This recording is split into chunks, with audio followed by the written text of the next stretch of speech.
Solo levelling के पिछले episode के अंदर हम लोगों ने देखा था कि जिनवो की टीम एक डंजन के अंदर जाती है। वहां पर उन लोगों को काफी खतरनाक स्टैचू मिलते हैं जो कि उन सभी को मार रहे होते हैं। बाहर निकलने का उन्हें कोई भी रास्ता नहीं मिल रहा होता है। वहीं पर सॉन्ग जो कि टीम का लीडर होता है वो सभी से कहता है कि हिलना मत, अगर कोई भी हिलेगा तो ये स्टैचू वापिस से हमले करने शुरू कर देंगे। ये सुनकर अब सभी लोग वहाँ पर वेट करने लगते हैं, जिसके बाद सॉन्ग जिन का शुक्रिया करता है और कहते हैं कि उस समय पर तुम स्टैचू की मूवमेंट को अगर नोटिस नहीं करते तो हम सभी लोग ही मारे जाते। तुमने हमें नीचे होने के लिए कहा, वो तुम्हें कैसे पता चला? तो जिन कहता है कि मैंने तो बस खतरे को सेंस किया। तभी वो सॉन्ग के हाथ को देखता है और देखता है कि वहाँ तो उसका हाथ होता ही नहीं है। सॉन्ग अब उसे कहते हैं कि क्या तुम मेरी मदद कर सकते हो खून को रोकने के लिए, जिस पर जिन मान जाता है और वो उसके हाथ पे कपड़ा बांधने लगता है। सॉन्ग कहने लगता है कि मैं जूहू की मदद तो ले लेता मुझे हील करने के लिए, लेकिन वो पहले से काफी ज्यादा डिस्टर्ब है। वो वीक माइंडेड है, इसलिए बी रैंक की हीलर होने के बावजूद भी वो सिंपल रेड को ज्वाइन करती है। मैंने भी काफी बार बी रैंक के मिशंस में पार्ट लिया हुआ है और इस स्टैचू को देखकर मैं बता सकता हूँ कि ये स्टैचू पक्का ए रैंक या फिर एस रैंक के होंगे। वो अब जिनको बताता है कि साइड में स्टोन के ऊपर कमांडमेंट लिखे हुए थे। पहला है भगवान को पूजो, दूसरा है भगवान की तारीफ करो, तीसरा है भगवान पर भरोसा करो। उस स्टोन पर यह भी लिखा हुआ था कि जो भी इन कमांडमेंट को पूरा नहीं करेगा वो जिंदा नहीं बचेगा। ये सुनकर जिन कहता है कि पत्थर में जिस गॉड की बात करी गई है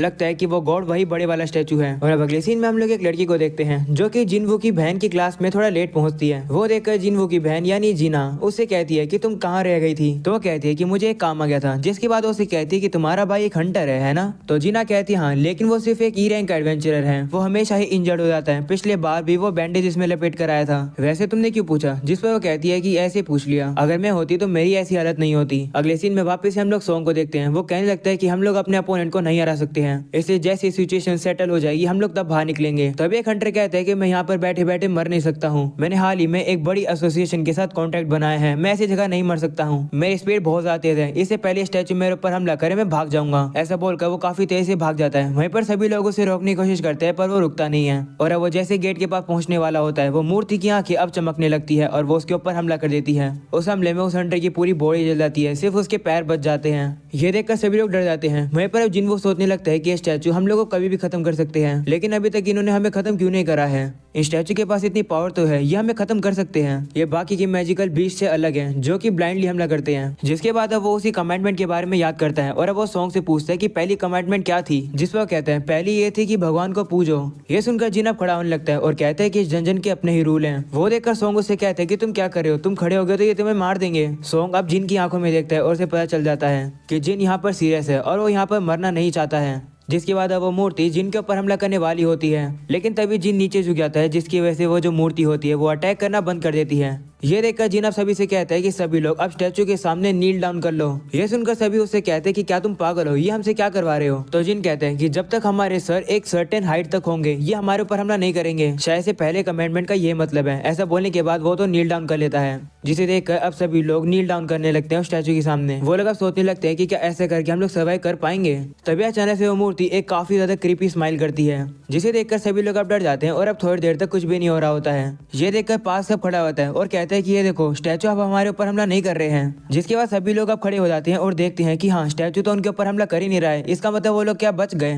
वह पर जिन सोचने लगता है कि नहीं, मुझे नहीं लगता कि ये अभी तक खत्म हुआ है। तभी हम लोग देखते हैं कि वो जो बड़े वाला स्टैचू होता है वो अब भी एक ही बार स्माइल करता हुआ खड़ा हो जाता है, जिसे देखकर सॉन्ग जिन से कहता है कि अब हम लोग क्या करें? तो जिन कहते हैं मुझे नहीं पता, शायद से यहाँ पर हम लोग कमांडमेंट को वॉयलेट नहीं कर सकते हैं। सेकंड कमांडमेंट गॉड को प्रेस करना था, वही एक क्लू है। ये सुनकर अब सभी लोग सोचने लगते हैं कि आखिरकार अब हम लोग इसे प्रेस कैसे करें। तभी एक हंटर सामने आता है और कहता है कि ये मुझ पर छोड़ दो, मैं ट्रेडिशनल फोक लेयर के ऊपर रिसर्च कर रहा हूँ, मुझे पता है कि गॉड को कैसे प्रेस किया जाता है। वो अब जाकर उस मूर्ति के सामने बैठकर अब प्रेयर्स बोलने लगता है। वो मूर्ति अब रुक कर उसे सुनने लगती है। तभी जिन नोटिस करता है कि जो वो बंदा प्रेयर्स बोल रहा है वो प्रेयर इस गॉड यानी इस स्टैचू के लिए नहीं है। जिसके बाद वो मूर्ति उस बंदे के ऊपर पैर रखकर उसे पूरी तरीके से कुचल देती है। वो मूर्ति अब एक लड़की को भी कुचल देती है। ये देखकर सभी लोग डर जाते हैं। वहीं पर सॉन्ग कहता है कि हमें अलग अलग भागना चाहिए। ये सुनकर जिन जूहू के हाथ को पकड़कर उसके साथ भाग जाता है। वहीं पर पास दौड़ता दौड़ता कहता है कि मैं ऐसी जगह पर नहीं मर सकता हूँ, मेरी फैमिली मेरा वेट कर रही है। वो अब एक जगह पर आता है और कहता है शायद से मैं यहाँ पर सेफ हो सकता हूँ। तभी कि मुझसे कहते हैं कि वो जगह सेफ नहीं है, अपने पीछे देखो।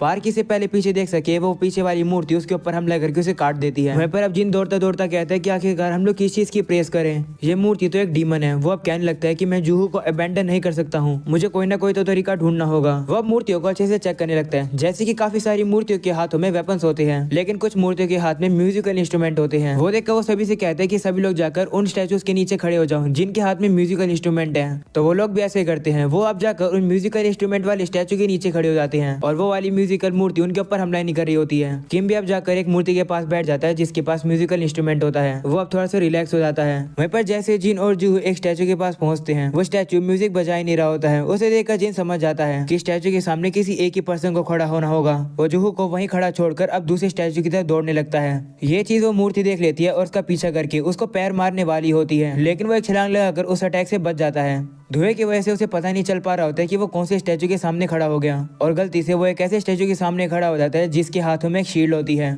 और वो उसके ऊपर हमला कर देती है। ये देखकर जूहू काफी डर जाती है और जिन का नाम पुकारती है। तभी हम लोग जिन को देखते हैं जो कि वहां से रेंग कर बाहर निकल रहा होता है। वो हार मानने के लिए बिल्कुल भी तैयार नहीं है। वो बड़ी वाली स्टैचू उसके पीछे आ रही होती है, लेकिन फाइनली वो एक स्टैचू के पास पहुंच जाता है जो कि गाना गाने लगती है। ये देखकर वो बड़ी वाली स्टैचू उसे छोड़ देती है और वापस से जाकर वो अपने सिंहासन पे बैठ जाती है। वहीं पर अब जिन सोचता है तो गॉड को प्रेस करने का आंसर ये था।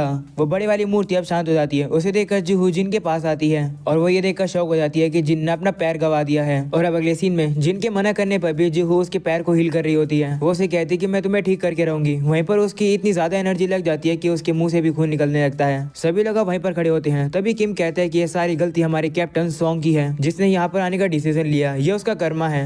सभी लोग किम से कहते हैं कि तुम्हें क्या कह रहे हो। वहीं पर सॉन्ग कहता है, हाँ तुम सही कह रहे हो, फाइनल डिसीजन तो मेरा ही था यहाँ पर आने का, इसलिए मैं सारी रिस्पॉन्सिबिलिटी उठाता हूँ। वहीं पर अब जिन सोचने लगता है कि बहस करने का समय नहीं है, अभी भी एक कमिटमेंट बचा हुआ है। तभी हम लोग उस बड़ी मूर्ति को देखते हैं जो कि अपना हाथ उठाती है और अब जमीन में से एक अल्टर बाहर आ जाता है। उसे देखकर जिन कहते हैं कि ये तो अल्टर है, इसका यूज गॉड के लिए सेक्रीफाइसेस करने के लिए किया जाता है। थर्ड कमिटमेंट लिखा था कि गॉड पर विश्वास करो।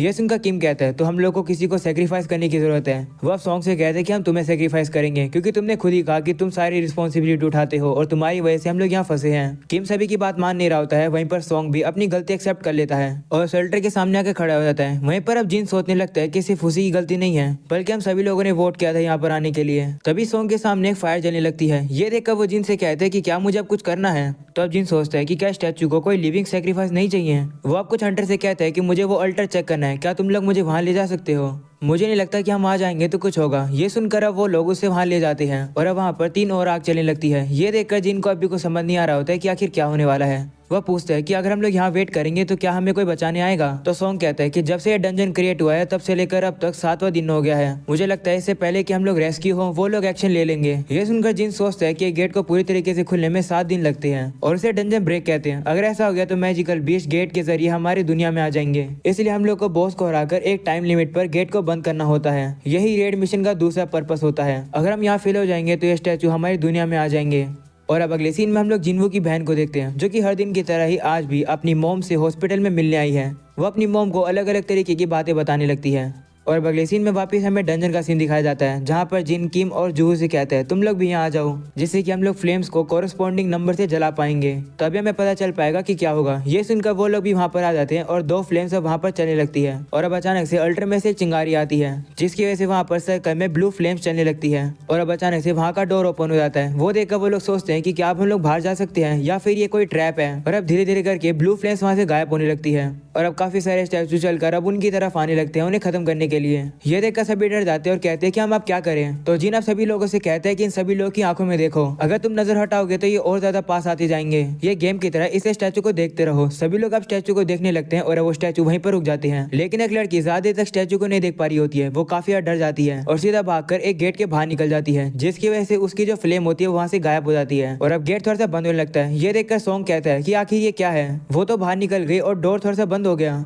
ये देखकर जिन सोचता है कि यहाँ क्या चल रहा है। ब्लू फ्लेम्स थोड़े समय बाद बुझ रही हैं और एक बार अगर कोई अल्टर को छोड़ के चला जाता है तो ऑरेंज फ्लेम बुझ जाती है। जिन अब सारे कमिटमेंट को याद करने लगता है और कहता है कि ये डोर जरूर से एक ट्रैप है। ये एक मिराज की तरह है जो कि हमें दिख रहा है क्योंकि हम लोग डरे हुए हैं। शायद से इस तरीके से ये हमारे भगवान पर विश्वास को चेक कर रहे हैं। जिसके बाद वही वाला बंदा जिसने जिनको पकड़ रखा होता है वो कहता है कि मैं और ज्यादा होल्ड नहीं कर सकता हूँ। वो अब जिन को जमीन पर फेंक देता है और गेट से बाहर निकल जाता है, जिसकी वजह से उसकी जो ऑरेंज फ्लेम होती है वो बुझ जाती है। ये देखकर किम भी जाने वाला होता है। तभी जिन उनसे कहते हैं कि कोई भी मत हिलना, अगर और कोई जाएगा तो ब्लाइंड स्पॉट क्रिएट हो जाएंगे। ये सुनकर सभी कहते हैं कि तुम्हारा मतलब क्या है, जिस पर वो कहता है कि ऐसे ही रहो, बिल्कुल भी मत हिलना और स्टैचू को देखते रहो। ब्लू फ्लेम एक टाइमर है, जब ये पूरी तरीके से बुझ जाएंगे तो हम सभी लोग शायद एस्केप कर पाएंगे। तो किम उसे कहता है लेकिन ऐसा भी हो सकता है कि जब ये सारी ब्लू फ्लेम्स बुझ जाएंगी तो हम हम सभी यहाँ लॉक हो जाएंगे।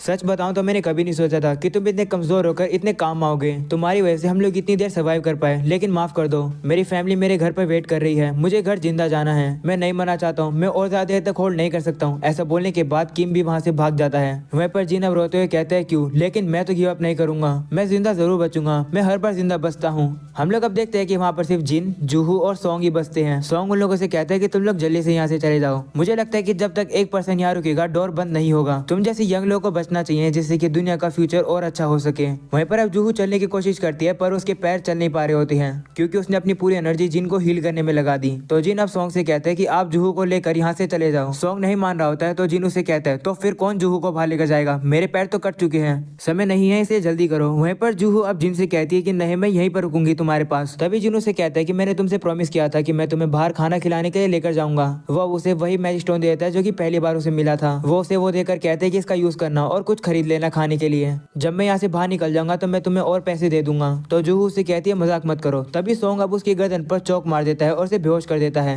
और कहते हैं माफ करना लेकिन हमारा समय खत्म होता जा रहा है। जिन भी अब सॉन्ग से कहते हैं कि जूहू को सेफली यहाँ से ले जाना, तो सॉन्ग भी मान जाता है और अब वो जूहू को वहाँ से ले जाता है, जिसकी वजह से वहाँ पर जो 2 और फ्लेम्स होती है वो बुझ जाती है। जिन अब खुश होकर कहता है कि अच्छा है कि सिर्फ अब मैं ही मरूंगा, अगर मुझे पता होता तो मैं और ज्यादा इंश्योरेंस ले लेता। वो मूर्ति अब उसके पास आने लगती है तो जिन अब साइड में पड़ी स्वॉर्ड को उठा लेता है और कहता है कि मरते मरते मैं एक स्टैचू को तो खत्म करके ही रहूंगा। जिसके बाद एक मूर्ति उसके ऊपर काफी जोर से हमला करती है, लेकिन जिन उसके अटैक से बाल बाल बच जाता है। लेकिन अब दूसरी मूर्ति उसे उठाकर फेंक देती है। जिन अब कहने लगता है कि हमेशा से ही मैं कमजोर रहा हूँ, उसकी वजह से लोग हमेशा मेरी बेइज्जती करते रहते हैं, मैंने हमेशा ट्राई किया है अपना बेस्ट देने के लिए, मैं भी ताकतवर बनना चाहता हूँ लेकिन नहीं बन सकता हूँ। जिसके बाद हम लोग देखते हैं कि वो मूर्ति उसे इतना ज्यादा मार देती है कि उसके हाथ पैर तक कटने लगते हैं। जिन अब कहने लगता है कि मैं इतने समय से खुद से ही सर्वाइव करता आ रहा हूँ, हम सभी इंसान एक जैसे हैं, सभी लोग अपना फायदा देखते हैं, किम ने जो कुछ भी मेरा शुक्रिया करा वो सब एक नाटक था, हमेशा सेल्फिश लोग ही सारे बेनिफिट ले जाते हैं, मेरी भी तो फैमिली है, मैं भी तो अपने घर जिंदा वापिस जाना चाहता हूँ। वो मूर्ति अब उसे उठाकर नीचे फेंक देती है, उसका अब काफी खून निकलने लगता है। वो अब कहता है कि सिर्फ मैं ही मरने वाला हूँ। वो मूर्ति अब उसे उस अल्टर पर फेंक देती है। जिन अब रोते हुए कहता है कि मैं मरना नहीं चाहता हूँ,